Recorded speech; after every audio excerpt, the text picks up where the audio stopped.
عليكم السلام، حيا الله باريس.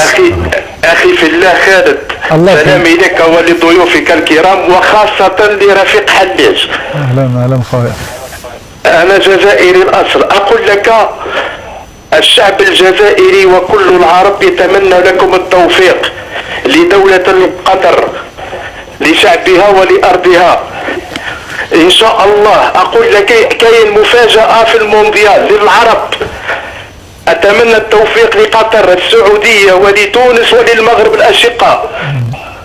وأقول لك آخر أسبوع إن شاء الله سوف تسمع كلام مفرح لكل العرب وللشعب الجزائري عن التأهل الجزائر بإذن الرحمن. راح تكون مفاجأة مثل الدنمارك في 92 بإذن الرحمن. وأقول لك إن شاء الله لتأهلت الجزائر، سوف أزورك إن شاء الله وأزور قطر. عندك لا تضحك علي، استنى حتى آخر أسبوع 11 يوم الجمعة المباركة وتكون الجزائر حاضرة بإذن الرحمن.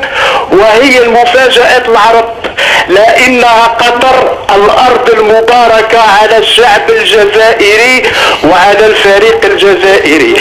ولا توهلت الجزائر إن شاء الله راح تكون في نصف النهائي، ولو وصلت النصف النهائي سوف تحرز على كأس العالم إن شاء الله بإذن الرحمن. هذا يقين يا أخي خالد إن شاء الله، وأنا أحب يقينك وثقتك وأحب الجزائر وشعب الجزائر.